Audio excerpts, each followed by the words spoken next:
మీ మోకాల నొప్పులకు ఎటువంటి సర్జరీ లేకుండా ఎపియాన్ పెయిన్ క్లినిక్ అందిస్తున్న అత్యాధునిక చికిత్స. నమస్కారం. నమస్కారం డాక్టర్ గారు.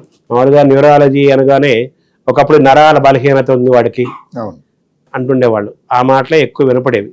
ఇప్పుడేమో ఈ బ్రెయిన్ స్ట్రోక్స్, బ్రెయిన్ హెమరేజెస్ పెరుగుతున్నాయి. పెరాలసిస్ కూడా ఉండేవి, తక్కువ ఉండేవి. మూర్ఛలు, వాడికి మూర్ఛ రోగం అంటుండేవాళ్ళు. పెరాలసిస్ కూడా తక్కువ ఉండేది. ఇప్పుడు బాగా మూర్ఛలు కొంచెం తగినేమో తెలియదు కానీ brain strokes, brain haemorrhages, paralyse అవ్వటము ఇవి మాత్రం బాగా పెరిగిపోయినాయి. సో మన శరీరంలో అత్యంత ముఖ్యమైనది మనం నడిపించేదే మెదడు కదా. అవును. సో ఎందుకు మెదడు యొక్క వ్యాధులు పెరుగుతున్నాయి అంటారు? పెరగడానికి కారణం ఒకటి, ముఖ్యమైన కారణం ఏమిటంటే అవగాహన పెరిగింది, అవకాశాలు పెరిగాయి, సౌకర్యాలు పెరిగాయి, డయాగ్నోస్టిక్ అంటే దాన్ని గుర్తించేటువంటి విధి విధానాలు పెరిగాయి. దానికి తోడు సమతూకంగా ఏమిటంటే ఇబ్బందులు కూడా పెరిగాయి. మానవునికి ఉదయం లేచి సాయంకాలం వరకు దైనందిన జీవితంలో ఉండేటువంటి లైఫ్ స్టైల్ అని ఒక మాట, అది చాలా మార్పు వచ్చింది. 2 మాటలు చెప్పుకోండి. ఉదాహరణకు నిద్రే అనుకోండి. నిద్ర ఒక పెద్ద కరువు అయిపోయింది.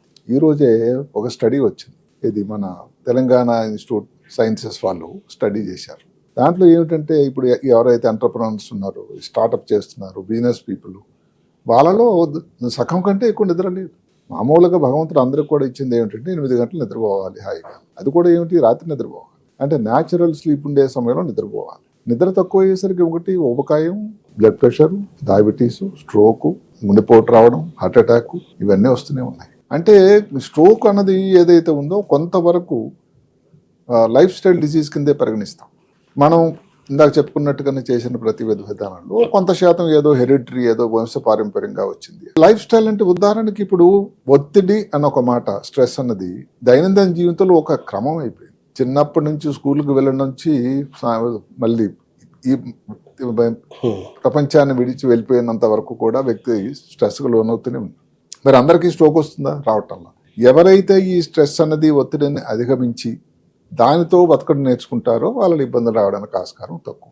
అది ఇంకొకటి, పొగ త్రాగడం, మద్యం సేవించడం. ఎవరిని కించపరిచేటువంటి ప్రయత్నం కాకపోయినా దక్షిణ భారతంలో, ముఖ్యంగా తెలంగాణ రాష్ట్రంలో ఏదైతే మద్యం సేవించడం తాలూకా పరిస్థితి చాలా విషాదకరంగా ఉంది. ఎందుకంటే అంత ఎక్కువ మంది దాన్ని చేస్తున్నారు. ప్రభుత్వానికి దాని ఆర్థిక పరంగా బాగుంది. ఎవరిని మనకు రీసెర్చ్ చేసేది కాకపోయినా జరుగుతున్నది మాత్రం జనం మీద దాని తాలూకా ప్రభావం. ఒకప్పుడు స్త్రీలు మద్యం సేవించరు అనుకునే వాళ్ళు, అది ఒక సంస్కృతి కింద లెక్క అయిపోయింది ఇప్పుడు, కల్చర్. అదే కాకుండా ఇప్పుడు ఇంకొకటి ఏమిటి ఏంటంటే ఈ రెబెల్ యాటిట్యూడ్ అని వచ్చింది.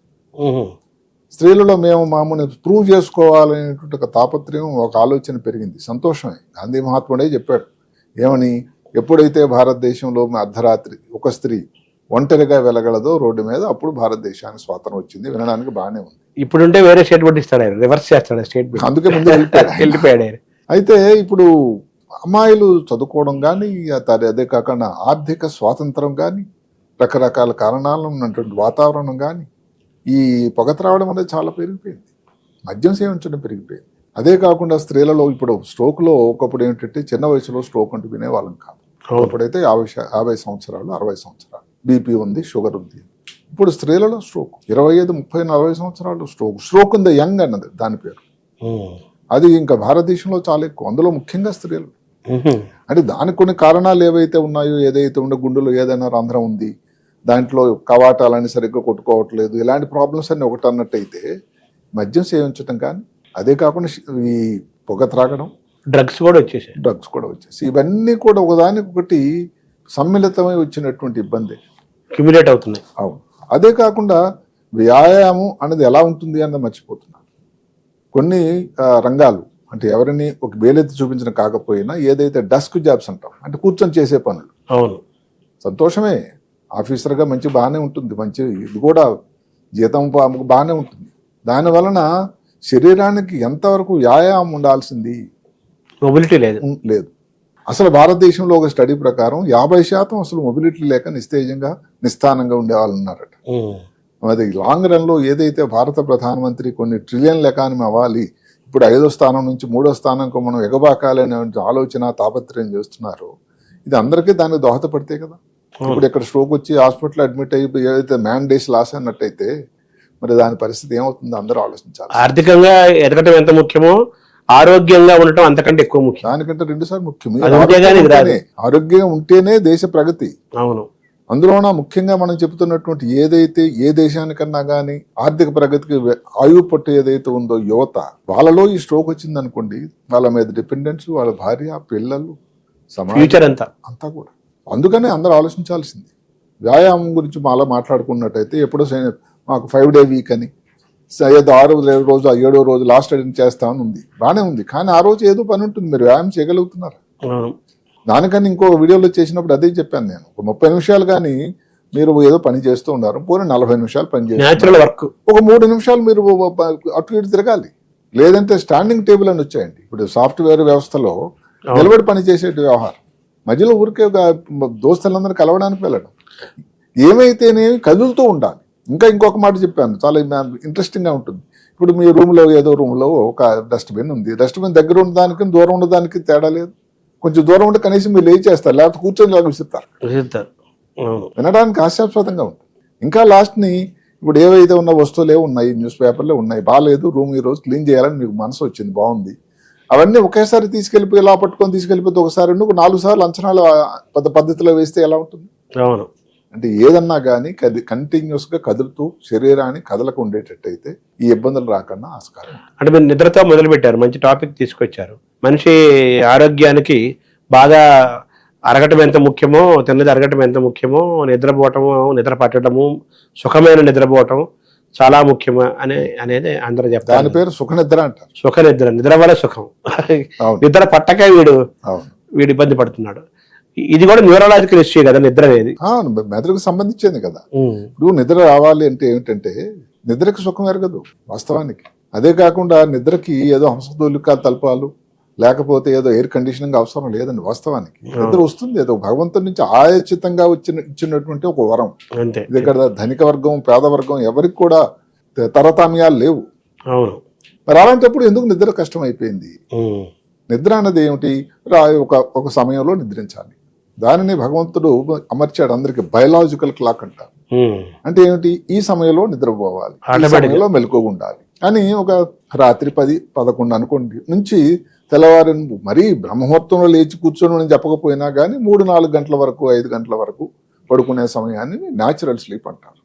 ఇక్కడ కొంతమంది వక్రంగా ఏమైనా ఆర్గ్యుమెంట్ చేస్తారు, మీరు చెప్పేది 8 గంటలేగా, నేను తెల్లవారు 7కి పడుకొని రాత్రి మళ్ళీ సాయంకాలం ఎప్పుడు 3కి లేస్తాను, ఆ గంటలు అయితే 8 గంటలే కదా. అక్కడే తేడా వస్తుంది. అంటే పగలు పనుకోవాలా రాత్రి పనుకోవాలా? పగలే పడుకుంటే పగలు నిద్ర కింద న్యాచురల్ స్లీప్ కింద రాదండి. ఎందుకంటే నిద్ర కోసం ఒక ముఖ్యమైనటువంటి హార్మోన్ ఉంటుంది, దాని పేరు మెలటోనిన్. మెలటోనిన్ ఎప్పుడు తయారవుతుందట? రాత్రే తయారవుతుంది, చీకటి ప్రాంతంలో తయారవుతుంది, వెలుగులో రాదు. అంటే రాత్రి 11 ప్రాంతంలో మొదలై 2-3 వరకు ఉంటుంది. మరి అలాంటి టైంలో నిద్రపోకుండా 4 గంటలు నిద్రించడం మొదలు పెడితే మెలటోనిన్ తాలూకా అడ్వాంటేజ్ మీకు వస్తుందా? రాని. నిద్రపోవడం ఉపయోగం లేదు, పైగా నష్టం. సో దానివల్ల ఏమవుతుందంటే న్యాచురల్ స్లీప్ అనేది లేకపోవడం వల్ల నిద్ర అన్నది వ్యాకులత నిద్రతో ఉండి, దానివల్ల ఇంకా ఊబకాయం, రకరకాల మీరు తీసినటువంటి భోజనం జీర్ణం కాకపోవడం, అసలు మెదడుకి రెస్ట్ ఎక్కడండి? మెదడు కూడా ఒక సున్నితమైన అవయవం. అంటే ఈ బ్రెయిన్ స్ట్రోక్స్ రావడానికి కారణం కూడా బ్రెయిన్ రెస్ట్ లేకపోవటమంటారా, నిద్ర లేకపోవడం? తప్పకుండా నిద్ర అనేది ఒక చాలా ముఖ్యమైన విషయంలో అదండి. ఎలాగైతే మనం చెప్పుకున్నట్టు జెనెటిక్ గా కానీ లేకపోతే బీపీ, షుగర్, స్మోకింగ్, ఆల్కహాల్, అందులో స్ట్రెస్, నిద్ర కూడా ఒక ముఖ్యమైన అంశం అయిపోయింది. నిద్ర కరువు అయిపోయింది, నిద్ర ప్రీమియం అయిపోయింది. ముఖ్యంగా హైదరాబాద్ నగరంలో ఎక్కడెక్కడైతే ఈ సాఫ్ట్వేర్ రంగాలు పరిణతి చెందాయో, పరిగెడుతున్నాయో, అక్కడ ఇబ్బంది కూడా ఎక్కువ ఉంటుంది. ఈ ఉరుకుల పరుగుల జీవితంలో అవును మనుషులు నిద్రకు దూరం అవటం అంటే ఆరోగ్యానికి దూరం అవుతున్నట్టు వాళ్ళు కొంత వ్యక్తులు వాళ్ళ ఇబ్బంది కూడా నేను అర్థం చేసుకుంటాను. హైదరాబాద్ నగరంలో పనిచేస్తున్నాడు, వాళ్ళ క్లయింట్ ఎక్కడో అక్కడ ఉంటాడు, అమెరికా దేశం, ఇంగ్లాండ్ లో ఉంటాడు. అక్కడ జరిగింది ఏమిటి? ఆ వ్యక్తి పడుకున్నప్పుడు ఈ అబ్బాయి నిద్రించాడు. మనకు రాత్రి, వాడికి పగలు. భారతదేశం అంతా నిద్రపోతున్న సమయం అది. ఆయన మెలకుగా ఉన్నప్పుడు ఈయన మెలకుగా ఉంటారు. అది పనిష్మెంట్. అది యాక్చువల్గా అదే జరుగుతుంది ఇక్కడ. ఆ నైట్ క్లయింటియల్, నైట్ వర్క్, నేను అదే చాలా మంది అడుగుతుంటాను. రాత్రి 11 నుంచి నేను లాగిన్ అవుతాను, దానికి పేరు లాగిన్. మళ్ళీ తెల్లవారు 4 వరకు 5 వరకు అంటే నా సమయం, అంటే నిద్రపోచడానికి లేదుగా, లేదు. అదే జరుగుతుంది. సో మామూలుగా సరే బ్యాడ్ హ్యాబిట్స్ తోటి లేట్ గా నిద్ర లేచేవాళ్ళు, తర్వాత ఫోన్ కి అడిక్షన్ తోటి నిద్ర లేట్ గా పనుకునేవాళ్ళు. ఫోన్ గురించి మీరు మంచి ప్రస్తావన చేశారు. ఫోన్ అన్నది ఏమిటంటే అసలు నిద్రపోతున్నప్పుడు ఎలక్ట్రానిక్ గ్యాడ్జెట్స్, ఫోన్ కానీ, ఐప్యాడ్ కానీ, లేకపోతే మొబైల్ కానీ, లేకపోతే మీ ల్యాప్టాప్ కానీ ఏది కూడా అసలు కొన్ని కిలోమీటర్ల దూరంలో ఉండాలి అంటారు శాస్త్రం. సరే, కొంతమందికి తప్పని పరిస్థితి. డాక్టర్లు అనుకోండి రాత్రి మీద ఏ సమయంలోనే ఫోన్ రావచ్చు, తప్పని వ్యవస్థ. ఎందుకంటే దానికి కారణం కూడా ఉంది. ఈ మొబైల్ నుంచి వచ్చేటువంటి ఆ బ్లూ లైట్ ఏదైతే ఉందో ఈ మెలటోనిన్ సెక్రీషన్కి హేతుదాయకం. సో నిద్ర నేను బెడ్ మీద పడుకున్నాను కానీ నిద్ర రాకపోవడానికి కారణం ఏంటంటే మీ బ్లూ లైట్ ఎన్నిసార్లు ఫోన్ మోగుతూ ఉంటే, ఎన్నిసార్లు మీకు మెసేజ్ వస్తూ ఉంటే, నిద్ర భంగం అవుతూ ఉంటే అది తయారు కాదు. అందువల్ల కూడా ప్రాబ్లం. అవి వెళ్ళిపోతుంటాయి వైబ్రేషన్స్. సో నిజంగా నిద్ర అంటే యాక్చువల్ గా 8 hours నిద్రపోవాలని చెప్తుంటారు కదా, యాక్చువల్ నిద్ర ఎంతసేపు పోవాలండి? వయసుని బట్టి ఉంటుంది. చిన్నపిల్లలు అనుకోండి చాలా ఎక్కువసేపు నిద్రపోతారు, అది వాళ్ళకి అవసరం కూడా. వాళ్ళు ఎక్కువ నిద్రలోనే ఉంటారు. ఇప్పుడు మాటకు మనం 40 నుంచి 50, 60 సంవత్సరాల వరకు తీసుకుందాం. 60 వరకు దగ్గర 7 నుంచి 8 గంటలు, 65, 50, 70 తర్వాత కొంచెం కొంచెం తగ్గొచ్చు, 6 నుంచి 7 గంటలు.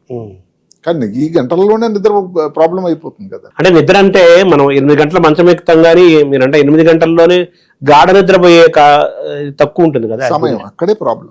అది యాక్చువల్ గా హెల్తీగా ఉండాలంటే ఆ గాఢ నిద్ర ఎంతసేపు ఉంటుంది దాని డ్యూరేషన్? ఆ డ్యూరేషన్ అనేది ఫస్ట్ ఫేజ్ ఉంటాయి. ఫేజ్ స్టేజ్ 1, స్టేజ్ 2, స్టేజ్ 3 అని.